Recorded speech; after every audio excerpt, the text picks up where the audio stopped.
నమస్తే. భారత రాజకీయాలలో అప్రతిహత విజయాన్ని కొనసాగిస్తున్న ద్వయం నరేంద్ర మోదీ, అమిత్ షా. ఇక్కడి నుంచి మనం కొన్ని సంవత్సరాలు వెనక్కి వెళితే 1970-75 ఆ ప్రాంతంలో ఎమర్జెన్సీ అనంతరం ఏర్పడిన పరిణామాలు, భారతీయ జనసంఘ్, ఆ తర్వాత భారతీయ జనతా పార్టీ. ఆ సందర్భంలో ఒక ద్వయం ఉన్నది. ఆ ద్వయం వేసిన పునాది పైన ఇవాళ బీజేపీ అప్రతిహత విజయాన్ని కొనసాగిస్తున్నది. అంటే వారి వ్యూహాలు, ఎత్తుగడలు, ఎక్కడ తగ్గాలనో, ఎక్కడ తమ బలాన్ని ప్రదర్శించాలనో తెలిసిన నాయకత్వం, థింక్ ట్యాంక్ వారి వెనుక మొదటి నుంచి వస్తూ ఉన్నది. ఇది కొద్దిమంది కొంత లోతులోకి వెళ్ళి చూసి తప్ప అర్థమయ్యే విషయం కాదు. ఇప్పుడు ఎందుకు ఇవన్నీ అంటే కనుక ఇవాళ జాతీయ స్థాయిలో వర్కింగ్ ప్రెసిడెంట్గా నితిన్ నబీన్ అనే 45 సంవత్సరాల యువకుని తెరపైకి తీసుకొని రావడం అందరినీ ఆశ్చర్యానికి గురి చేసింది. సాధారణంగా జాతీయ పార్టీలలో 60 సంవత్సరాలు పైబడిన వారికే ఆ హోదానిస్తారు. కానీ బీజేపీ దానికి భిన్నమైన వ్యూహాన్ని అనుసరిస్తున్నది, భిన్నమైన వ్యూహాన్ని అమలు చేస్తున్నది. వీరి వ్యూహ రచనను అమలు చేసే తీరును ఎవరూ అర్థం చేసుకోవడం లేదు, ఎవరి అంచనాకు కూడా అందడం లేదు. ప్రధానంగా కాంగ్రెస్ పార్టీకి ఒక 30-40 సంవత్సరాల కింద జాతీయ స్థాయి నాయకులు అంటే జుట్టు నడిచిన వారు ఉండేవారు, 60 ఏళ్ళ పైబడిన వారు ఉండేవారు. అన్ని పార్టీలోనూ అట్లాగే ఉన్నది. వాస్తవానికి 1977 అనంతరం అంటే 1980లో బీజేపీ ఏర్పడిన తర్వాత లాల్ కృష్ణ అద్వానీ, అటల్ బిహారీ వాజ్పేయి ఈ ద్వయం 1995-96 నాటికి అంటే బీజేపీ ఒక బలమైన పార్టీగా లేదా అది ప్రభుత్వాన్ని ఏర్పాటు చేసే శక్తి కూడగట్టుకునేంత వరకు ఆ ద్వయం అద్భుతంగా పనిచేసింది. దానికంటే కొంచెం ముందుకు వెళ్తే కనుక 1990లో బాంబేలో జరిగిన బహిరంగ సభ లక్షలాది మంది ముందు ఎవరు భావి భారత ప్రధాని కాబోతున్నారు బీజేపీ నుండి అన్నప్పుడు అందరూ అద్వానీ అనుకున్నారు. కానీ అద్వానీ స్వయంగా వాజ్పేయి కాబోయే ప్రధానమంత్రి అని ప్రకటించడం అది అందరిని ఆశ్చర్యానికి గురి చేసింది. అంటే బీజేపీలో ఏ నాయకత్వం ఎట్లా వ్యవహరించాలి, ఎవరు తెరపైన కనబడాలి, ఎవరు తెర వెనుక పనిచేయాలి, ఈ వీటికి సంబంధించిన ఒక మేధోమథన బృందం దాని వెనుక చాలా బలంగా పనిచేస్తుంది. అంటే 1970-77లో వేసుకున్న వ్యూహరచన అది 1995-96 నాటికి అధికారంలోకి వచ్చేందుకు దోహదం చేసింది. 2004 వరకు అటల్ బిహారీ వాజ్పేయి ప్రధానమంత్రిగా ఉన్నారు. అతిపెద్ద పార్టీగా బీజేపీ ఆవిర్భవించింది. పెద్ద నాయకులుగా ఇద్దరు ద్వయం కనబడింది. ఒకటి అటల్ బిహారీ వాజ్పేయి, లాల్ కృష్ణ అద్వానీ. ఈ ద్వయం 2004 వరకు బీజేపీకి బలాన్ని ఇస్తే 2004 నుంచి 2014 మధ్య కాలంలో ఇక బీజేపీ పని అయిపోయింది అనుకున్నారు, బీజేపీ రాదు అనుకున్నారు, నాయకత్వం లేదు అనుకున్నారు. కానీ నరేంద్ర మోదీ రూపంలో, అమిత్ షా రూపంలో భారతీయ జనతా పార్టీ మరోసారి బలంగా విస్తరించింది, అప్రతిహత విజయాన్ని కొనసాగిస్తున్నది.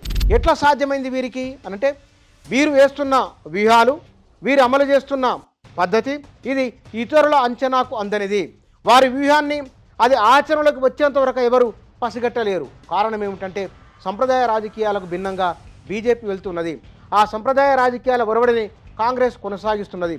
ఇది కార్పొరేట్ తరహా రాజకీయాన్ని బీజేపీ చేస్తే కనుక సంప్రదాయాలే జమీందారు పోగడలతో కూడుకున్న రాజకీయాన్ని కాంగ్రెస్ పార్టీ ఇప్పటికీ అమలు చేస్తున్నది.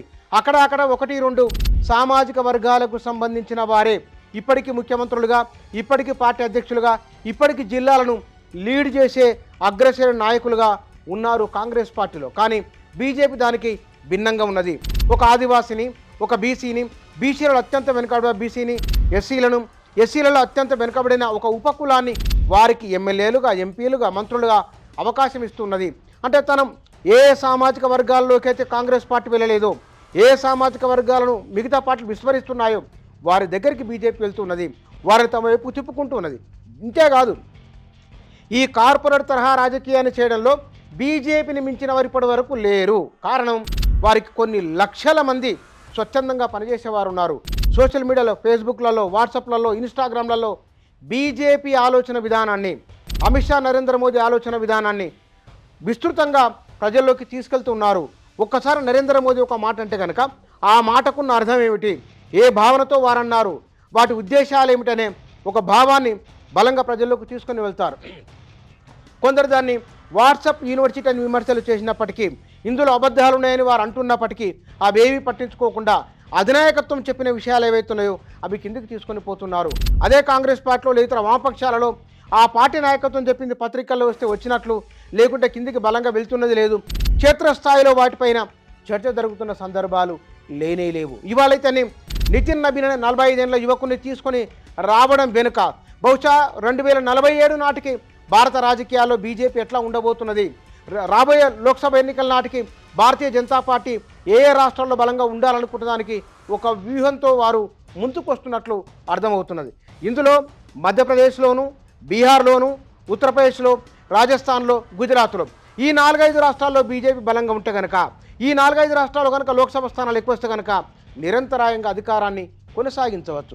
ఇవాళ బీజేపీ మూడోసారి వచ్చిన ప్రభుత్వం ఇటు ఏపీలో తెలుగుదేశం పైన, బీహార్లో నితీష్ పైన ఆధారపడి ఉన్నది. కాబట్టి వచ్చే ఎన్నికల నాటికల్లా నితీష్ పెద్దవారైపోతున్నారు. అక్కడ ప్రాంతీయ పార్టీల ప్రభావం తగ్గుతూ ఉన్నది. జాతీయ పార్టీగా కాంగ్రెస్ బలహీనంగా ఉన్నది.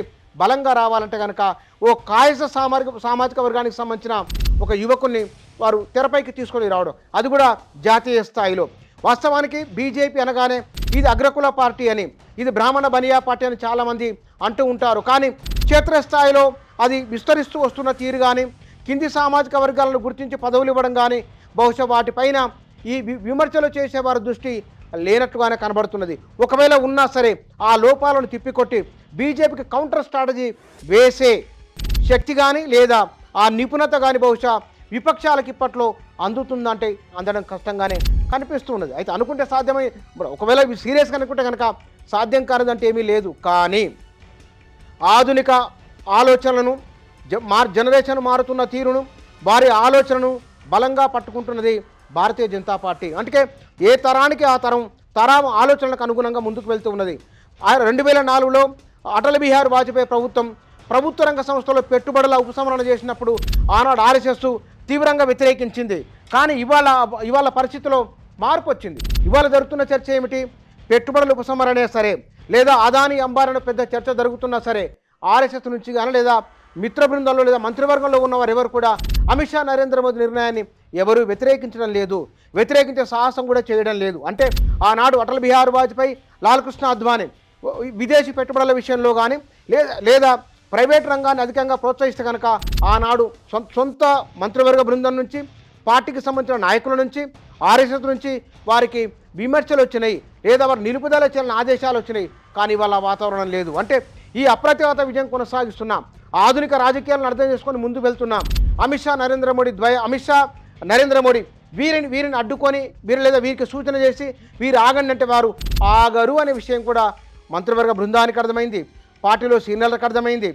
ఇవాళ బీజేపీ ఈ స్థాయికి రావడానికి కారణమైన లేదా మూల స్తంభాలకు పనిచేసిన రథయాత్ర నుంచి మొదలుకుంటే కనుక 96 వరకు 2004 వరకు బీజేపీలో పాతకాలపు లేదా సంప్రదాయపు ఆలోచనలు ఉన్నాం. ఆ రాజకీయ నాయకత్వం ఇప్పుడు స్తబ్దతగా మారిపోయింది. ఆధునిక రాజకీయము, ఆధునిక పోకడలు, నరేంద్ర మోదీ ఆలోచన ఇవి చాలా బలంగా పనిచేస్తున్నాయి. ఈ సందర్భంలో అంటే భవిష్యత్తులో 2035 నాటికల్లా భారతీయ జనతా పార్టీ, 2047 నాటికల్లా భారతీయ జనతా పార్టీ బీహార్లో అత్యధిక లోక్సభ స్థానాలు గెలుచుకునే విధంగా, మరోసారి అధికారంలోకి వచ్చే విధంగా ఒక వ్యూహరచనలో భాగంగానే ఓబీసీకి, బీసీలలో, ఆదివాసీలలో, ఎస్సీలలో విస్మరణకు గురైన సామాజిక వర్గాలను గుర్తిస్తున్నారు, వారికి అధికారాలను ఇస్తున్నారు. వాస్తవానికి బంగారు లక్ష్మణ్ 1980ల నుంచి దళితులకు బీజేపీ కొన్ని అవకాశాలు ఇస్తూ వస్తున్నది. అందులో జాతీయ స్థాయిలో బంగారు లక్ష్మణ్ను పార్టీ అధ్యక్షుని చేసింది భారతీయ జనతా పార్టీ. కాబట్టి ఇవన్నీ ఆ బీజేపీని మనం మత్తతో పార్టీగా లేదా హిందుత్వ పార్టీగా చూస్తూ ఆ కోణంలోనే చూస్తున్నారు తప్ప అది ప్రజల్లోకి ఎంత బలంగా వెళ్తున్నది, విజన్ ఎట్లా ఉన్నది అనే విషయాలను మిగతా రాజకీయ పార్టీలు బహుశా గుర్తిస్తున్నట్లేదు. ఇది నితిన్ నబీన్ అనే ఎంపిక బీహార్లో పట్టు సంపాదించుకోసమే కాదు, రాబోయే రోజులలో కొత్త తరానికి, ఈ తరానికి రాజకీయ అవకాశాలు ఇవ్వబోతున్నామనే బహుశా ఒక సంకేతానికి, ఒక ప్రతీకగా ఈ నితిన్ నబీన్ను జాతీయ స్థాయి పార్టీలో వర్కింగ్ ప్రెసిడెంట్గా చేయడం అనేది బహుశా ఇది నిజంగానే వారి ఆలోచన ఫలిస్తుందా, లేకపోతే కనుక రాహుల్ గాంధీ మిగతా విపక్షాలు ఈ 10 ఏళ్ల కాలంలో భారతీయ జనతా పార్టీ అమలు చేస్తూ వస్తున్న విధానాలను బలంగా కౌంటర్ చేయగలరా, లేదా నిరుద్యోగం కానీ, లేదా ఉద్యోగాల భర్తీకి సంబంధించిన విషయాలు కానీ, ఉపాధికి సంబంధించిన విషయాలు కానీ, భావజాలకు సంబంధించిన విషయాలు కానీ, ఇందులలో ఈ అన్ని విషయాల్లో బీజేపీ గడిచిన 10 సంవత్సరాలుగా ఏ విధానాన్ని కొనసాగించింది, ఏ విధానాన్ని ఆచరించింది, ఈ విషయాల పట్ల ప్రజల్లోకి ఎంత బలంగా వెళుతారు అనేది వీరి వ్యూహాలను ఎత్తుగడలను అడ్డుకునేదిగా ఉంటుంది.